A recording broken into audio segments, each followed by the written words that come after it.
만약에 지금 갑자기 지진이 나서 혹은 전쟁이 일어나서 죽게 된다면 가장 억울한 사람이 누구라고 생각하십니까?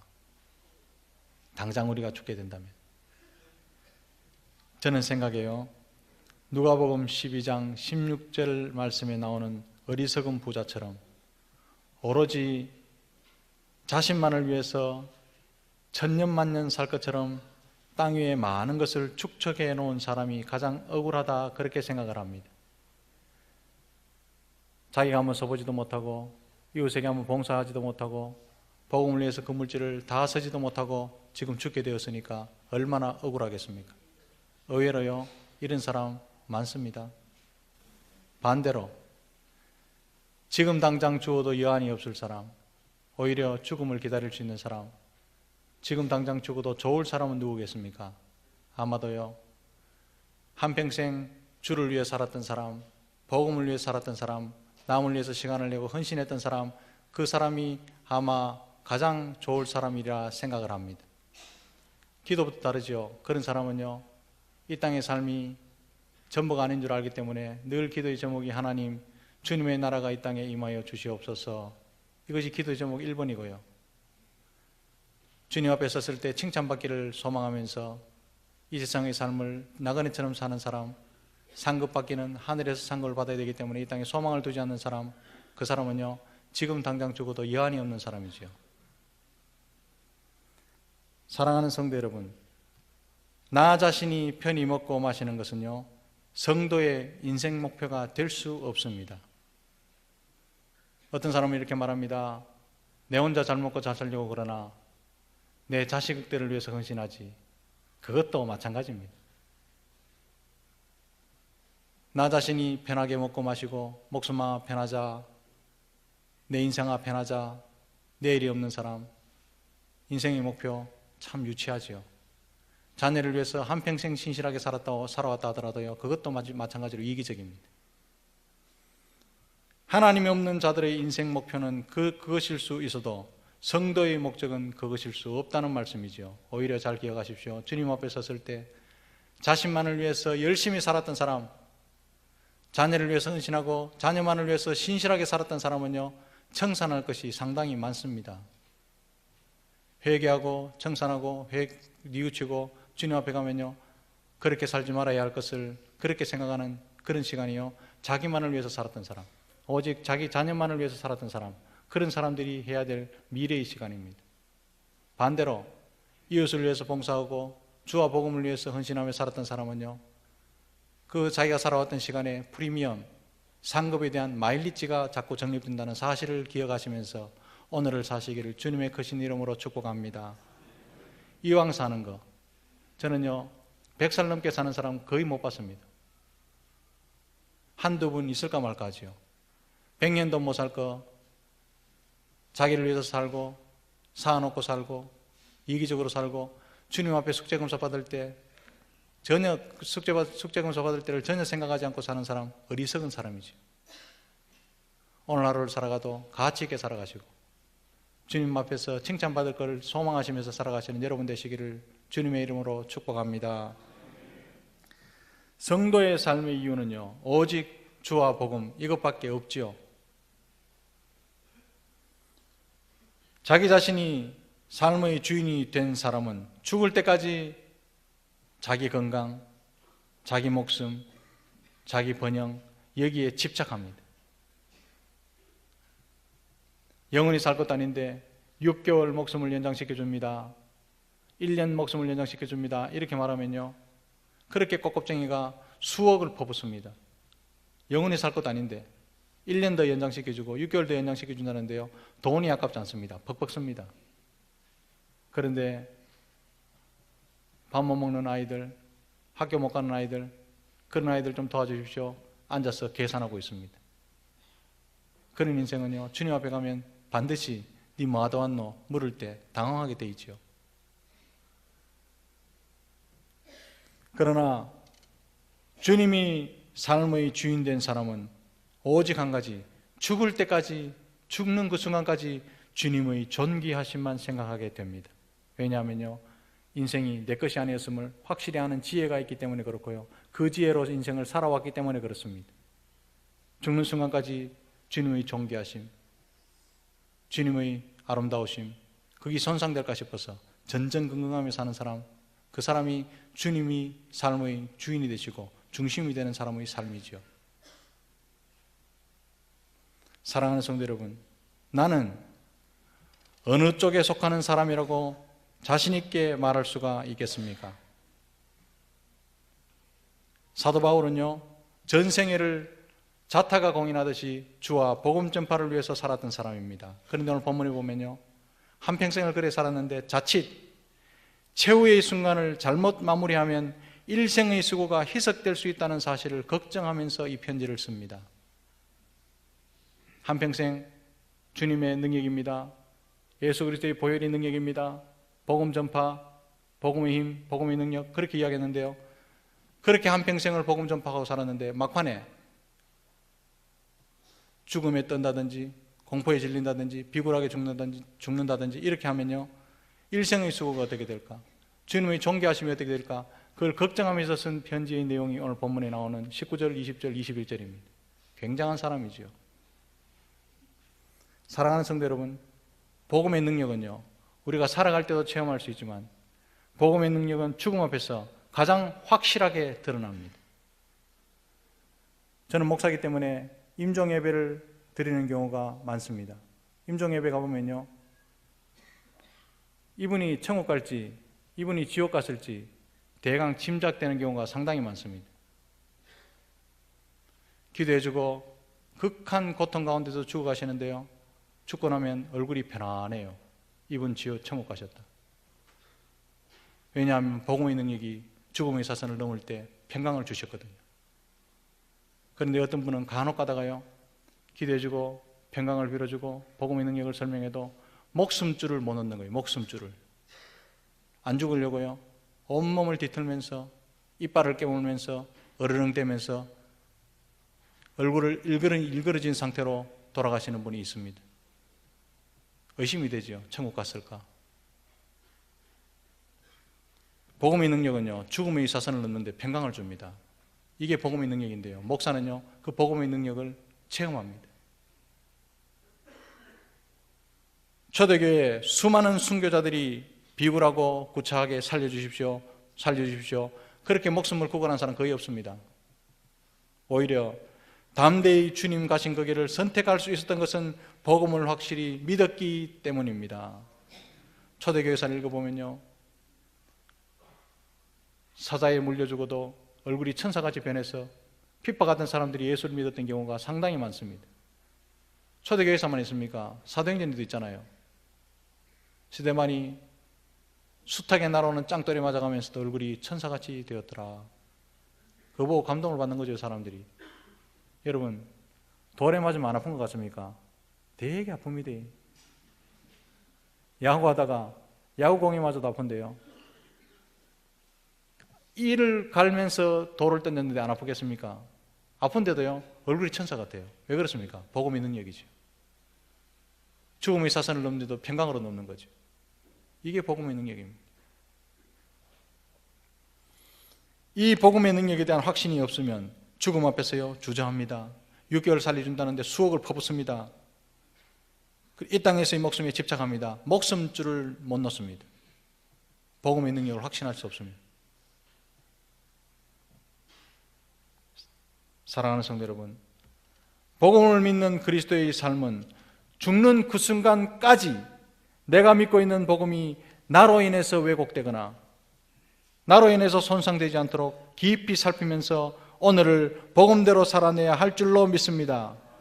말할 때도, 행동할 때도, 성질 낼 때도 나는 복음을 믿고 복음의 능력으로 영생을 얻었고 복음의 능력으로 죽음의 사선을 평강으로 넘길 수 있다고 말하면서도 불구하고 내가 신경질 내면 복음이 손상되지 않을까?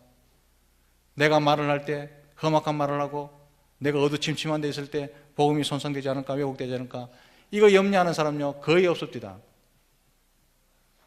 이웃과 말하면서도요, 나는 복음을 알고 있는 사람인데 혹시 말을 실수했기 때문에 복음이 손상되지 않을까?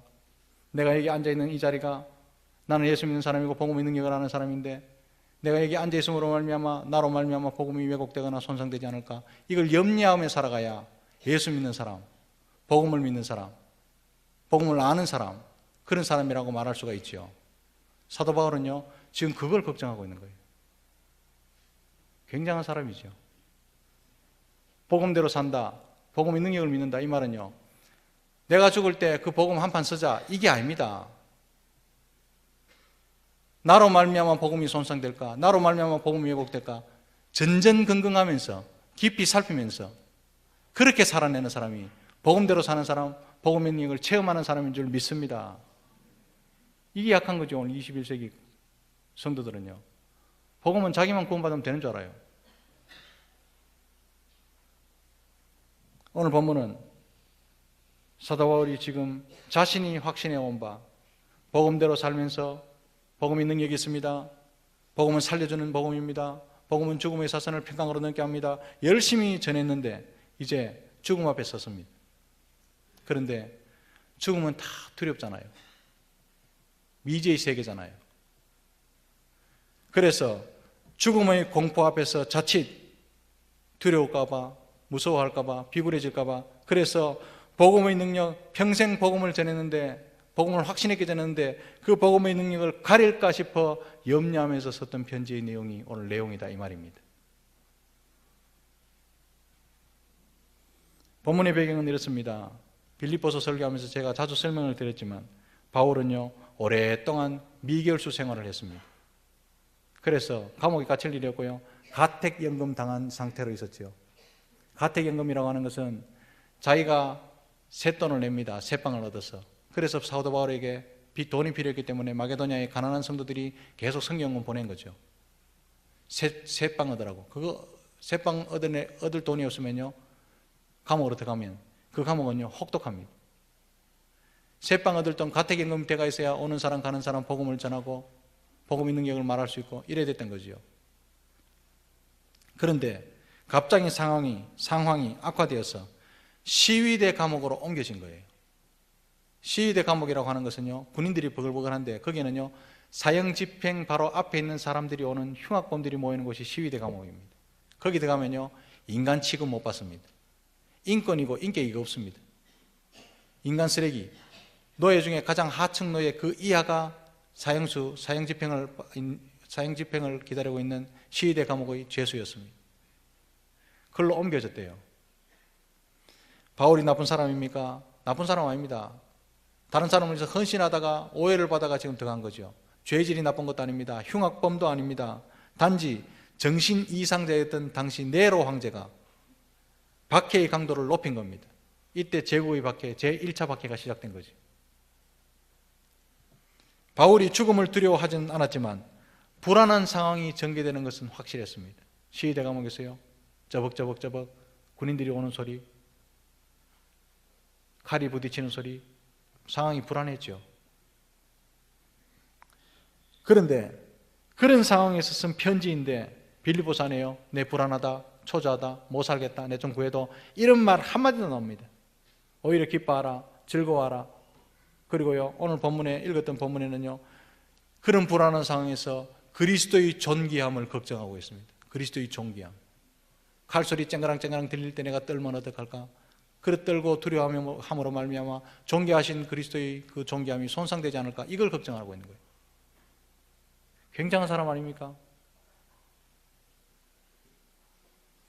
이때껏 아버지의 뜻대로 산다, 아버지의 뜻대로 산다, 그렇게 산다고 살아왔는데 죽음 앞에서 비참하게 끝나거나 죽음 앞에서 비굴해지거나 죽음 앞에 살려달라고 삭삭삭 빈다든지 이렇게 돼갖고 자기 인생을 종결지으면 하나님의 뜻이 도대체 어떻게 되겠느냐, 이걸 지금 먼저 생각하고 있는 거죠. 이게요, 그리스도인의 삶입니다. 자기 실수로 인해서 죽음 앞에 공포에 질린 태도로 인해서 하나님의 이름이 욕되게 일컬어지는 것을 두려워하고 있다, 이 말이죠. 사랑하는 성도 여러분, 이게요, 그리스도를 위하여 사는 사람, 복음을 위하여 사는 사람, 하나님의 영광을 생각하며 사는 사람인 줄 믿으시기를 바랍니다. 19절에 보면 사도 바울은 빌립보 교인의 기도와 그 기도를 들으시는 성령님의 도우심으로 자신이 지금 당하고 있는 어려움에서 구원에 이르게 할 것을 확신한다, 그렇게 말합니다. 여기서 구원이라고 하는 것은요, 예수 안 믿던 사람이 예수 믿고 구원 얻었다, 이런 의미가 아니고 생애 마지막까지 주님께서 붙들어 주실 것을 확신한다, 이런 의미의 구원입니다. 고난이 바람이 불 때, 환난의 바람이 불 때 모든 것은 낙엽처럼 다 날아가도요, 오직 하나님께서 버려두시지 않는다는 확신만은 남는 줄 믿으시기 바랍니다. 이게 믿음입니다. 바울은 빌립보 교인들의 기도로 그런 성령님의 도우심을 확신하면서 평강을 누린다, 그렇게 지금 말하고 있죠. 어려움을 당하는 형제를 위해서 기도합시다. 자주 이야기합니다. 어려움을 당하는 형제를 위해서 기도할 때요, 그 형제가 멀리 있어도 느낄 수 있는 평강, 바로 그것이죠. 사랑하는 성도 여러분, 기억하십시오. 기도는 능력이고 기도는 힘인 줄 믿으시기 바랍니다. 기도해야 됩니다. 사랑하는 성도 여러분, 공동체를 위해서 기도하는 것을 쉬기를 멈추지 마시기를 주님의 이름으로 축복합니다. 지체를 위해서 기도를 쉬지 마시기를 바랍니다. 지도자를 위해서 기도 쉬지 마시기를 주님의 이름으로 축복합니다. 요즘 나라가 어지럽고 시끄럽지요. 촛불 들고 나갑니다. 그런데요, 기독교인으로서 제가 이렇게 묻고 싶습니다. 촛불을 들고 나갈 그 열정만큼이나 대통령을 위해서 기도해 보셨습니까? 제가요, 청와대에서 파송된 사람 아닙니다. 기독교인으로서 안타까워서 하는 겁니다. 저도 국민들 편인데, 저도 TV 나오면 꺼쁘고 이러는데 화가 나서. 그런데 목사로서, 기독교인으로서 말씀에 위대한 권세를 위해서 기도하라, 지도자를 위해서 기도하라, 제가 혼자 생각해 봤습니다. 촛불 들고 나갈 열정만큼이나 대통령을 위해서 기도했는가? 이거요, 회개부터 해야 됩니다.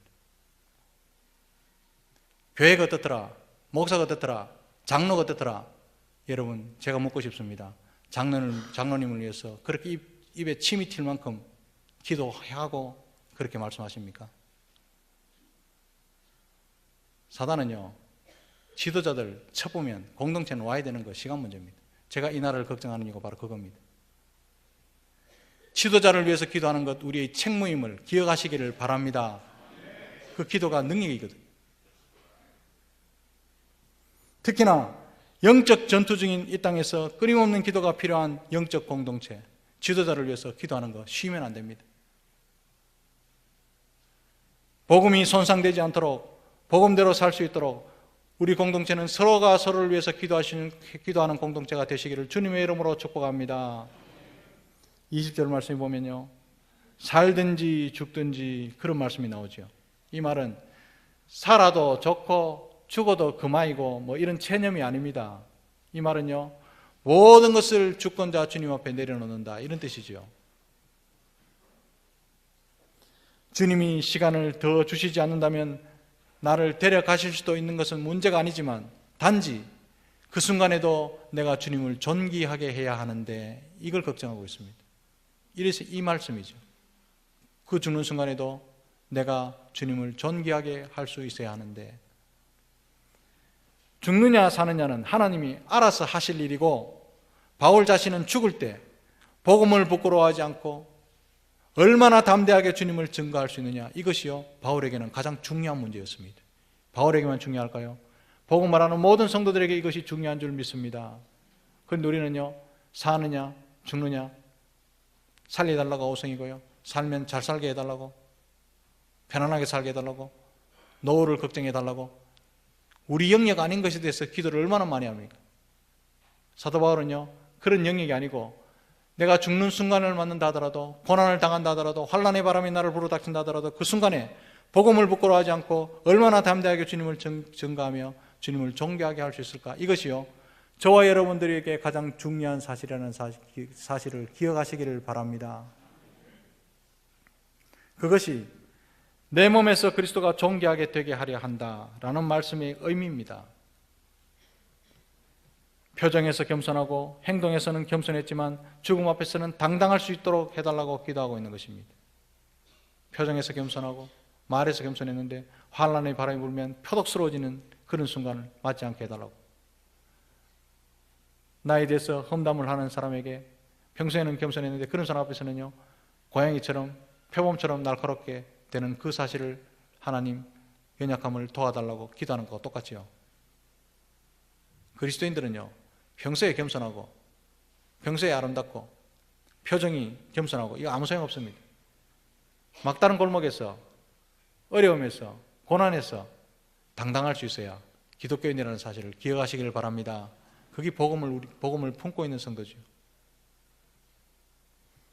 사도 바울은 이제까지도 온갖 고생 다 했지만, 이때까지 온갖 고생 다 했지만 그것보다도 남아있는 나의 하루하루를 어떤 자세로 살 것인가, 이것이 훨씬 중요하다는 사실을 우리에게 이야기하고 있습니다. 내가 50년 동안 이 교회에서 봉사했습니다. 60년 봉사했습니다. 70년 봉사했습니다. 그거 이야기하지 말고 남아있는 인생이 10년이든지 5년이든지 3년이든지 남아있는 순간의 하루하루, 그것이 우리에게는 더 중요하다는 사실을 기억하시기를 바랍니다. 2016년이 다가오고 있습니다. 11년 동안 열심히 전도했습니다. 11달 동안 11개월 동안 열심히 기도했습니다. 헌신했습니다. 그거 말하지 말고 2016년 남아있는 한 달 채 안 되는 20며칠 동안 하루하루 최선을 다할 수 있도록 하나님 나를 도와주십시오. 이것이 우리에게는 더 의미가 있다는 사실을 기억하시기를 바랍니다. 사도 바울은 왜 이렇게 기도하고 있습니까? 그 답이 21절에 나오지요.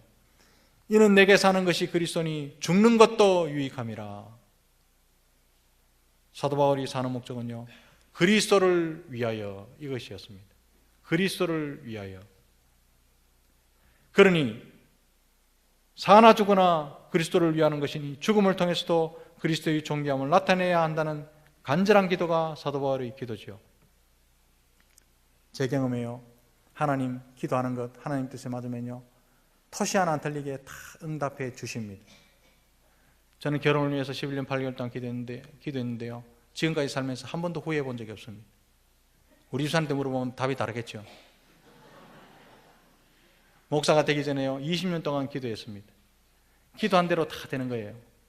그걸 제가 40살 때 깨달아서 지금부터 11년 전에요, 죽음을 위해서 기도하기 시작했습니다. 20년 이상은 기도해도 안 되겠나 싶었어요. 왜냐하면 죽는 그 순간까지 주님을 존귀하게 만들어야 안 되겠습니까? 이것이 저와 여러분들이 기도가 되시기를 주님의 이름으로 축복합니다. 다른 거는 다 기도하는데요, 죽음을 위해서 기도하는 사람 잘 없더라고요. 살려달라고 기도하지. 사도 바울은요, 죽는 순간까지 하나님 존귀하게 만들어 주십시오, 이거 기도했대요. 그래 멋있게 살다가 멋있게 죽잖아요. 사랑하는 성도 여러분, 이것이 복음을 아는 사람, 복음대로 사는 사람의 인생입니다. 우리도 복음을 아는데 우리와 사도 바울은 어디서부터 차이가 나는 것이겠습니까? 그것은요, 우리 중심에 무엇이 있는가, 여기에 차이가 납니다. 우리 중심에 내가 있다면 사도 바울의 삶과 차이가 많겠죠. 그러나 내 중심에 그리스도가 꽉 채워져 있다면 말할 때도 그리스도, 행동할 때도 그리스도, 표정도 그리스도, 죽을 때까지 그리스도입니다. 주님을 위해서 많은 일을 하는 것도 참 좋은 일입니다. 그러나 그보다 더 중요한 것은 주께서 내 삶을 온전히 통치하시도록 이 한 시간에 모든 것을 내어드리는 것이 더 중요합니다. 하나님이 통치 주권을 이야기하면서도요, 하나님 못 건드리게 하는 게 있잖아요. 은행에 사놓은 통장, 놀러 가려고 하는 빼놓은 시간, 이런 거요 못 건드리게 하잖아요. 이것까지 다 내어드리는 것이 통치하시는 하나님을 인정하는 행위입니다. 많은 사람들이 주님을 조수석에 태워놓고 자신이 운전합니다. 그러면서 하는 말이 나는 주님과 동행한다 말합니다. 그거는 동행이 아니고요, 주님을 데리고 다님입니다. 그래놓고 음침한 데 가거나 어두침침한 데 가면요, 운전석 문 열어주면서 주님 좀 내리십시오, 내 좀 재미 좀 보고 오겠습니다, 이런 사람 얼마나 많습니다. 그럼 주님이 내가 운전 한번 해볼게, 네 인생 내가 운전해볼게, 그래 말하면요, 괜찮습니다, 주님 면허증도 없으면서 가만히 계십시오, 주님을 모시겠습니다, 뭐 이런 식으로 얘기해요. 사도 바울은요, 한평생 자기 인생을 자기가 운전한 적이 없습니다. 바울이 복음에 사로잡혀 살 수 있었던 것은 자기 힘으로 단 하루도 살지 않았기 때문에 가능했죠. 그래서 멋있는 인생이 됐습니다. 복음을 전하다가 어려운 일을 한두 번 만난 것이 아니었습니다. 그러나 어려움을 만날 때마다 그때마다 하나님께서 인도하시고 피할 길을 여시고 힘주시고 다시 살려주시고 그렇게 살아왔음을 확신하기 때문에 죽음의 그림자가 드리운 이 시점에도 그 믿음은 더욱더 분명해지는 거죠. 사랑하는 성도 여러분, 하나 더 기억하십시오. 우리 하나님은, 신실하신 우리 하나님은 복음을 위해서 사는 자를 절대로 내버려 두시지 않습니다. 우리 하나님은 복음을 위해서, 주를 위해서 살았던 사람은요, 절대로 마지막 순간까지 부끄럽게 만들지도 않습니다. 내가 내 인생을 운전하는 것보다 하나님께서 더 좋은 길로 인도하실 것이라고 믿는 확신이 믿음대로 사는, 복음을 아는 인생입니다. 이런 믿음으로 주와 복음을 위해서 사는 오늘, 주와 복음을 위해서 사는 내일, 그리고 우리 남은 인생이 되어야 할 줄로 믿습니다.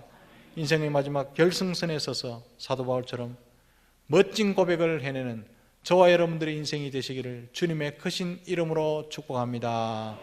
기도하겠습니다.